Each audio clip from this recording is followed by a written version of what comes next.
David Bahnsen with us this morning. All right, David, you know what's coming, don't you? I'm dying to figure out how you're going to answer this one. We've had a nice rally. As Trump's readings go up, as his numbers go up, the market rallies. Is this a Trump market rally? Well, here's what I want to say. This has nothing to do with anyone's opinion about Donald Trump, Joe Biden, or any other president.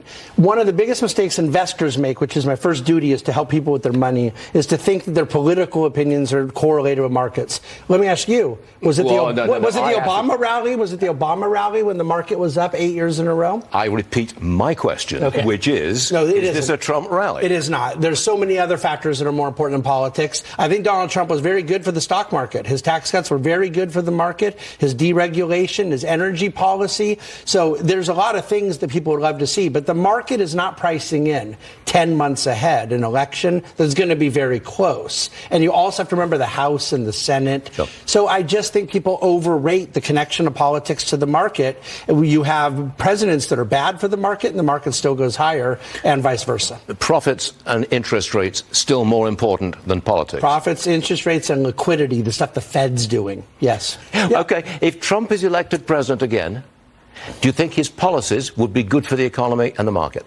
Yeah, for the most part, I do. I mean, there's certain things I may disagree with, but I think the general focus on a more business-friendly environment, particularly small business-friendly, I don't happen to think the tariffs are the best way to deal with the trade issue, but I do think there's improvements that could happen in onshoring and more manufacturing in the United States, and I think he started a conversation that has been very productive. Do you think there would be a connection between the markets and politics if Joe Biden won another term? The thing that's impossible to say is it would depend on the House and Senate, because he did win in 2020 and the market was up huge in 21 and it was up huge in 23.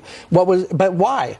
Because Sinema and Manchin kept the terrible things he wanted to do from happening. So I've always said the greatest politician for the stock market is James Madison, Alexander Hamilton, Thomas Jefferson. Our founding fathers kept a president from being able to destroy the market because of the separation of powers.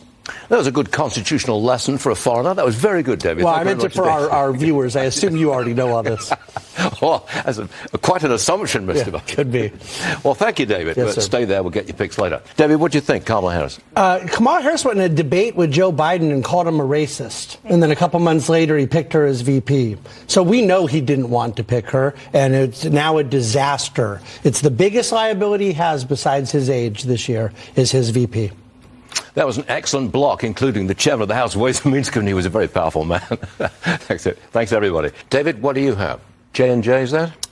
J&J is one of the companies that released this morning. It's one of the names that we own. It's down a little here this morning. Remember, they spun off their consumer group last year, Kenvue. Right. So now it's just medical devices and pharma. They had 7.3% revenue growth last year. We were pretty happy with the report, but there's never a lot of big surprises from J&J. It's a very dependable company year over year. Also out this morning, I believe, Procter & Gamble. Tide, Bounty. Yep. Crest. Well, and pretty much some of the biggest consumer products you've ever heard of in food and hygiene and so forth. And we've owned this company forever. J&J and Procter & Gamble are two of the best dividend growers in American history, grown the dividend since World War II every single year. Procter & Gamble's up big this morning. It's one of our biggest names for a long time.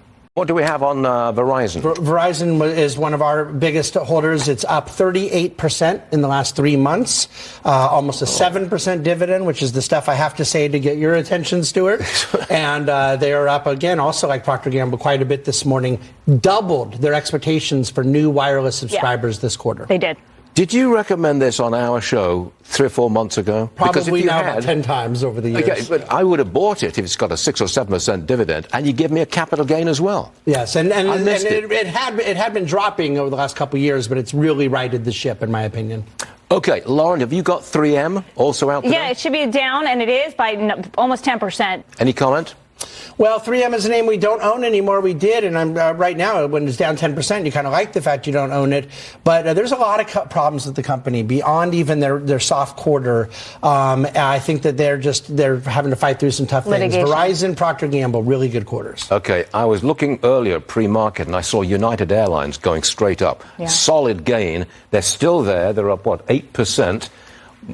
After their report. Why? They're lifting the other carriers because everybody's flying. David's shaking his head.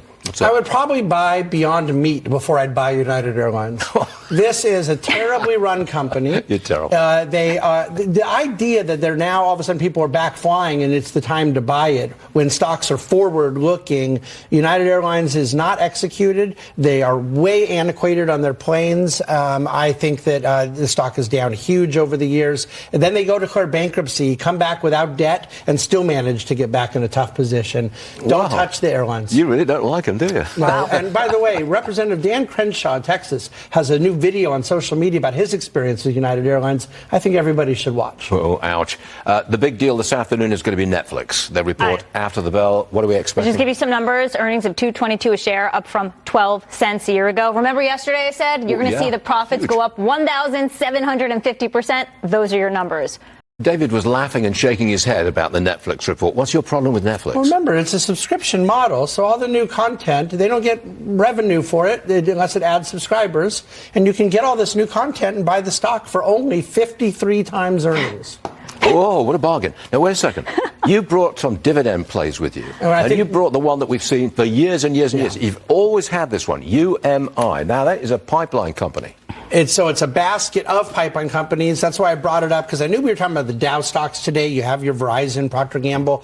But I just can't emphasize enough midstream energy, that we need to export liquefied gas. We need to move oil around in pipelines. And this has become a really important theme, no matter what the administration's doing with their bad energy policy. It continues to do well, and it has about a 5% dividend yield. 5% dividend. Okay, we got to it eventually. David, stay there. I've got some more for you later. David, do you think there's too much freedom or too much government control? Oh, I think there's too much government control. Well, that's what 75% of Americans believe. There's too much government control. These elites, half of them think there's too much freedom in America. Yeah. Too much freedom. What kind of crazy person thinks there's too much freedom? Do you guys think that the government should ban air conditioning? No. Who did you talk to for this? I know a few. I was undecided until you went after my air conditioning. Exactly. It's a Grand Canyon chasm between these two groups of people. You got to come back soon and tell us more about this, because that's a very interesting study. Yeah. It shows how politics has changed. You know, the ordinary folks are now Republican. Exactly. And the elites are Democrats. That was very clear from what happened in the last two elections. Trump won the middle-class voters. The ones he lost was the wealthy suburbanites and the lower-income people. So we'll see if Trump can win again. I just real quickly want to say, I think one of the things that's created that division is the cultural issues, a lot of this transgender stuff and the critical race theory. Those are the things dividing the cultural elites from regular Americans. It's not economic anymore. Yeah, it's and cultural. You see that too, that the issues like climate change, LGBTQ, those are the issues of the wealthy elite. Most Americans, you know what they care about? Putting food on the table, making sure they can pay their bills. And their air conditioning. Come back soon. All right, David, thanks for joining us for the hour. Great stuff today. Thanks so much, Stuart.